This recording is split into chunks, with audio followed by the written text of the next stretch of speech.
Une fille nommée Melinda s'arrête à une station-service. Elle sort de sa voiture pour fumer, puis s'approche d'un homme en train de faire le plein. Il fume une cigarette et Melinda le prévient des dangers de fumer près des pompes. L'homme s'en moque, malgré le grand panneau « Interdit de fumer » en arrière-plan. Elle lui assure que fumer n'est pas le problème, mais l'endroit qu'il a choisi. L'homme lui crie qu'il n'est pas un idiot et qu'il fait très attention avec sa cigarette. Melinda insiste. C'est juste très dangereux de fumer près de la pompe, toute la station pourrait s'embraser. L'homme rétorque, agacé. Je ne suis pas un putain d'idiot, d'accord? Tu crois que je vais prendre ça et le fourrer dans la pompe? Melinda, sur la défensive, répond qu'elle n'essayait pas d'être méchante et qu'il n'a pas besoin de lui crier dessus. Melinda le prend personnellement. Elle quitte l'homme et entre dans la station. Sheila, la caissière, lui dit qu'elle doit réapprovisionner et nettoyer les toilettes aussi, parce que Diane a oublié. Melinda accepte. D'accord, je vais le faire. Elle enfile rapidement sa tenue. Tout en réapprovisionnant, elle s'approche d'un client qui regarde les snacks. Elle lui dit que les pistaches sont vraiment excellentes, et elle offre un remboursement s'il n'aime pas. L'homme, plutôt indifférent, prend les pistaches pour s'éloigner. Pendant qu'elle ne regarde pas, il vide le paquet et part rapidement. Plus tard, Melinda nettoie les toilettes avec un dévouement peu commun. Elle regarde des photos volées d'un policier sur son téléphone. On dirait qu'elle n'a que des photos de ce flic. Un homme entre, effrayé de la trouver là. Bon sang, c'est bien les toilettes femmes. Melinda lui répond, non, vous êtes au bon endroit. Je nettoyais juste. Et elle se met à le fixer, sans aucune gêne. L'homme, mal à l'aise, dit qu'il ne peut pas les utiliser si elle est là. Pendant ce temps, Sheila regarde des vidéos TikTok où des femmes font du twerk. Elle appelle Melinda pour qu'elle vienne voir. Un sketch absolument gênant, mais elle l'enregistre en secret. Melinda s'en aperçoit et réagit comme si elle avait été humiliée. Sheila, tu peux supprimer ça, s'il te plaît. Sheila, moqueuse. À l'extérieur, un individu suspect s'arrête et attend son moment. Un homme âgé entre et demande Sheila à la caisse. Il se présente, je m'appelle Fred. On a parlé il y a 2 jours. Sheila s'était plainte d'avoir mal aux pieds, alors Fred lui a apporté des semelles orthopédiques. Melinda accepte le cadeau pour elle, mais Sheila n'en veut pas. Elle dit qu'il est là tous les soirs et qu'elle ne veut rien entre eux. Fred part, déçu. Melinda le rattrape près de sa voiture et lui dit « Les semelles me vont parfaitement, à moi ». Elle essaie de le réconforter. L'individu suspect sort de sa voiture et cache un revolver dans son dos. Il s'appelle Billy. Melinda se présente à lui. Billy demande s'il y a d'autres employés et demande des cigarettes. C'est alors qu'une voiture de police arrive. Le policier, celui des photos, en sort. « Comment vas-tu, Melinda? Tout va bien ce soir. » Melinda répond « Oui, tout va bien. » Ils semblent se connaître. Elle lui demande « C'est ta nouvelle voiture ?» À l'intérieur, Billy observe le policier avec tension. Sheila s'approche de lui et demande s'il a besoin d'aide. Il répond qu'il regarde les préservatifs. Sheila remarque qu'il fait ça depuis 5 minutes et l'aide à choisir. Billy finit par dire « D'accord, ça devrait marcher. » Dehors, Melinda demande à l'officier Liu de l'emmener faire un tour, ne serait-ce qu'autour du parking. « Je peux prendre ma pause maintenant. Tu peux m'emmener faire un tour. » Il refuse à cause de son emploi du temps. Elle insiste pour le tour du parking, puis plaisante. « Et si je prenais ça, pour se faire arrêter exprès ?» L'officier dit « Non ». Il promet alors de l'emmener plus tard. Il entre pour un café. Billy va aux toilettes. L'officier Liu est à la caisse et plaisante sur les pilules d'amélioration sexuelle sur le comptoir. « Oh, je vois. Tu n'as jamais eu ce problème. » C'est alors que Sheila remarque Melinda, qui prend encore des photos de l'officier. Elle lui crie « Melinda, qu'est-ce que tu fais, bon sang? Ton téléphone. » Elle exige de voir ce qu'elle filmait. L'officier, voyant Melinda au bord des larmes, détend l'atmosphère en montrant son propre smartphone cassé. Il reçoit un appel et part. Sheila réprimande Melinda, lui dit qu'elle est une obsédée, lui prend le téléphone et découvre tout un album de photos du policier. « Ne me dis pas que tu es une sorte de vierge bizarre. Arrête ça, Melinda. Tu te retiens ou quoi? Je suis sûr qu'un de ces routiers là-bas te baiserait dans les toilettes si tu leur demandais. » Blessée, Melinda sort fumer, au bord des larmes. Quand elle rentre, elle se retrouve face au revolver de Billy. « Ça vous dérangerait d'aller là-bas et de vous mettre à côté de votre amie Sheila ?» Melinda répond sèchement « Ce n'est pas mon ami. » Il l'oblige à se mettre à côté de Sheila et déclare qu'il n'est pas là pour faire du mal. Il explique que des gens veulent le tuer et qu'il a besoin d'argent. Sheila, impatientée, lui dit de se dépêcher. Il exige tout l'argent de la caisse et du coffre. Sheila rétorque qu'elles n'ont pas accès au coffre et qu'il y a moins de 100 $ en caisse. Elle demande, provocante, si c'est un vrai pistolet. Exaspéré, Billy tire en l'air. Putain de merde.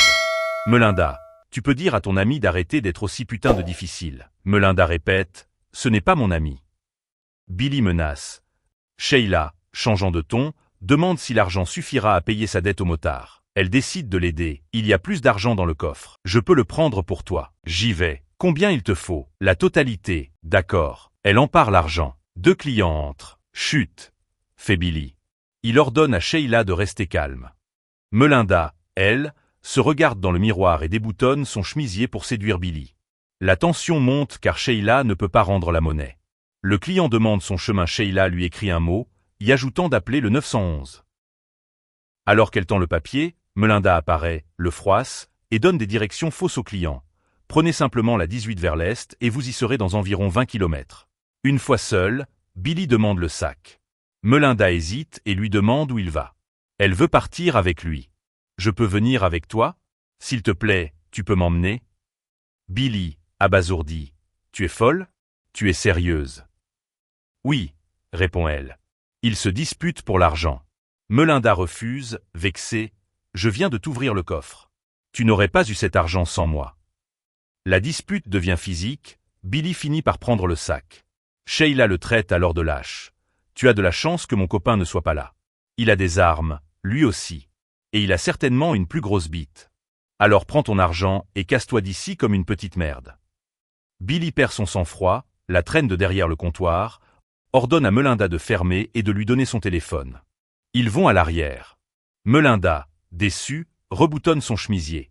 Puis, avec un calme effrayant, elle prend du café brûlant et le verse sur sa propre main sans ciller. Elle entre dans la pièce du fond et en verse sur le visage de Billy. Elle l'assomme avec un extincteur.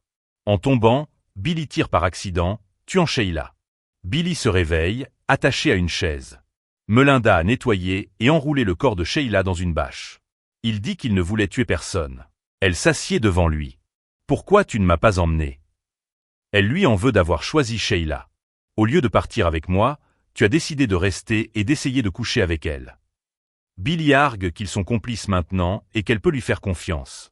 J'ai toujours été dans ton équipe, dit-elle. Il essaie de la convaincre qu'il ne l'a pas cru au début. Elle parle de sa fatigue de travailler ici, il accepte de la prendre. Elle défend la station, la compare à un musée. Il se plaint de douleurs au visage, demande des analgésiques. Melinda va en chercher. Un client en colère cogne à la porte.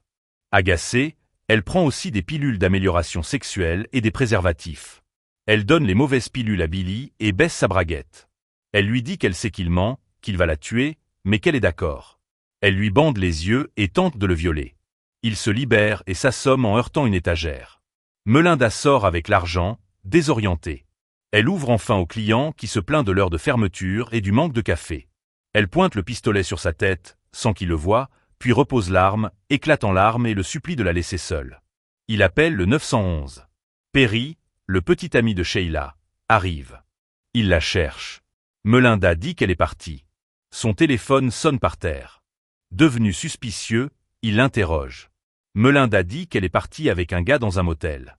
Contre toute attente, il la croit et part. Melinda attrape une pelle, mais le gang de motards arrive. Il cherche Billy. Elle demande, étrangement, s'ils font des choses illégales, comme se débarrasser de corps. Bien sûr que non, répondent-ils. Ils veulent entrer. Elle sort son arme. Ils sortent les leurs. Tu as perdu la putain de raison. C'est très possible. Maintenant, pouvez-vous partir, s'il vous plaît? Je suis juste, vraiment très occupé. Leur chef les fait baisser les armes à cause des caméras. Ils partent, promettant de revenir. Melinda essaie de détruire les caméras, échoue, sort fumer, et a une idée, brûler tout. Elle remplit des bidons d'essence. L'officier Liu entre, arme au poing. Tout va bien? Tu as vu quelqu'un de suspect? Elle lui répond, qui est suspect? Tu peux baisser les mains. Elle lui parle de la voiture volée, dont les clés sont sur le contact. Il veut voir les bandes. Elle dit que seule Diana a les clés. Il l'appelle. Pendant ce temps, Melinda cache le revolver. Elle lui dit avoir vu un homme suspect partir vers le motel dans une Jeep verte. Il était juste suspect. Tu peux me croire. Avant de partir, il inspecte rapidement les lieux. Melinda, au bord de la crise de nerfs, le suit. Elle pointe son arme dans son dos, prête à tirer, mais il ressort, trouve tout en ordre, et lui donne son numéro avant de partir au motel. Stupéfaite, Melinda cache son arme. Elle vérifie la pièce du fond, vide, les attaches coupées par terre. Elle s'apprête à verser l'essence. Un bruit. Les lumières s'éteignent. La porte automatique est bloquée. Billy est de retour dans l'ombre. Melinda.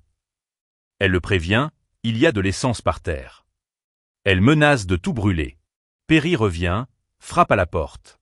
Elle tente de fuir par l'arrière, mais Billy a bloqué la sortie. Billy va à l'avant, dit à Perry que Melinda est folle, qu'elle a tué Sheila et a essayé de l'agresser. Perry, choqué, demande à Melinda si c'est vrai. Billy le plaque par derrière et le tue. Il prend la Jeep de Perry. Melinda appelle l'officier Liu. Billy défonce la porte avec un fourgon. Elle tente de s'excuser. Il veut se venger, tire. Le pistolet, imbibé d'essence, prend feu. Il le lâche. Les flammes jaillissent du sol. Melinda attrape un extincteur, éteint son pantalon en feu et s'enfuit, blessée. L'officier Liu arrive, la fait monter dans sa voiture pour l'hôpital. Enfin, elle a son tour en voiture de police. Il demande « Dis-moi, que puis-je faire? Comment puis-je t'aider ?» Melinda lui répond, d'une voix épuisée, en disant la vérité. J'espère que vous avez apprécié ce résumé. Laissez un pouce bleu, écrivez dans les commentaires quel film vous aimeriez voir sur la chaîne Nextflix, et cliquez sur ces images pour regarder d'autres résumés. À bientôt.